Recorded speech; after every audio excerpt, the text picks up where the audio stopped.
Halo semuanya, selamat siang untuk kelas siang dan selamat sore untuk kelas sore. Nah, sebelumnya saya sudah jelaskan secara detail apa itu sifat dasar seni dan bagaimana contohnya.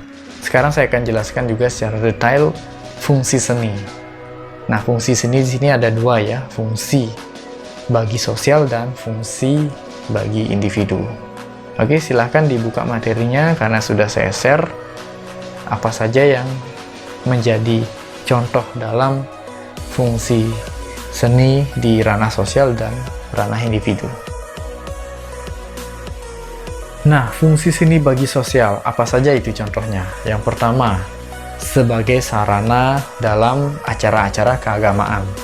Misalnya di sini saya pakai contoh di Bali ya, menjelang Hari Raya umat Hindu, itu Galungan dan Kuningan ada tradisi membuat dan menghias penjor.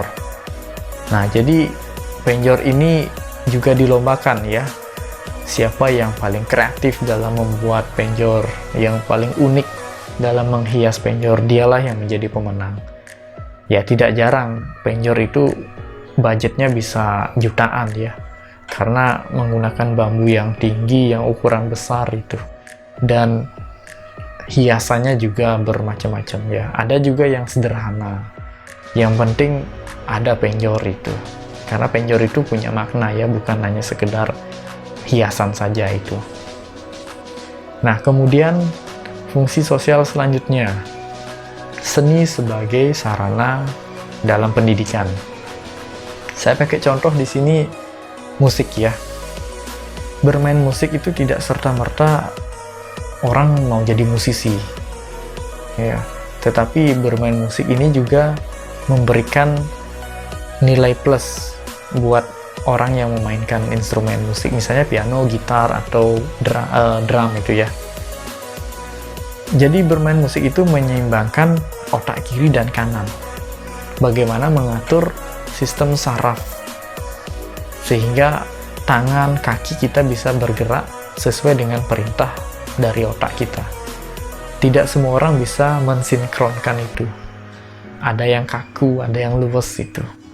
Contohnya bermain piano ya itu. Ada yang lemes jari-jarinya itu ya. Main drum juga ada yang refleks tangannya gitu. Jadi itu intinya melatih keseimbangan otak kiri dan kanan. Kemudian fungsi sosial berikutnya dalam media informasi. Jadi dalam menyampaikan informasi. Ya, sebagai media informasi. Ya, contohnya dalam bentuk poster. Atau misalnya infografis yang menarik sekarang ini kan bahasa kerennya infografis. Infografis tentang penanganan COVID-19 misalnya. Apa saja itu, pertama ada cuci tangan, pakai masker, jaga jarak, dan lain sebagainya. Itu kalau dibuat dalam bentuk teks panjang lebar, tidak menarik untuk dibaca, apalagi untuk anak-anak. Makanya agar semuanya bisa paham, dibuatlah gambar-gambar alurnya. Ya, kalau kita masuk ke puskesmas, rumah sakit, kita banyak melihat poster-poster bahaya narkoba, merokok, dan lain sebagainya itu. Nah, itu sebagai media informasi. Seni dalam mendesain itu ya. Seni desain grafis itu. Kemudian fungsi sosial. Seni fungsi sosial di sini sebagai sarana hiburan.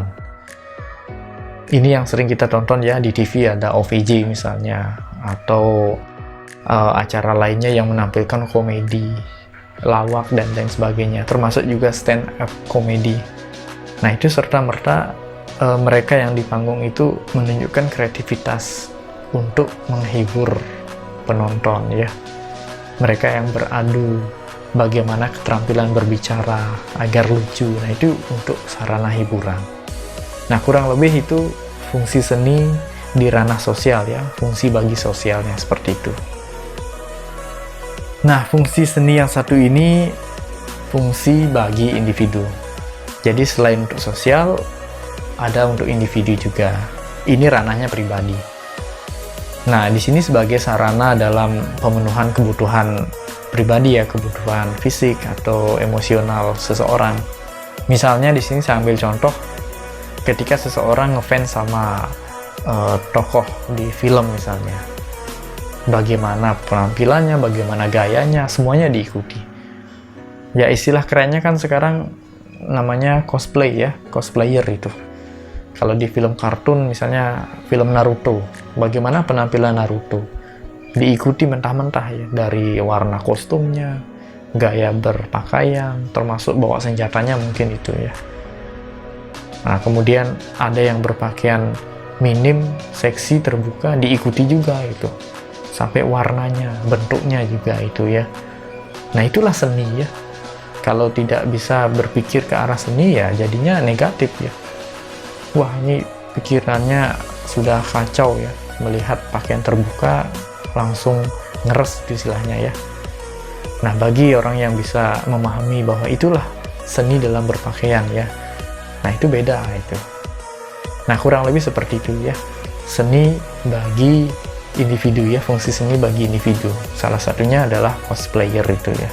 Jadi mewujudkan bagaimana sih penampilan di film atau di cerita yang fiksi itu dibawa ke situasi yang nyata itu. Nah, itu penjelasan detail fungsi seni bagi individu maupun bagi sosial. Nah, semoga semuanya bisa paham ya. Saya memberikan contoh itu hanya salah satu dari sekian banyak contoh yang ada. Oke, terima kasih. Sampai jumpa di materi berikutnya.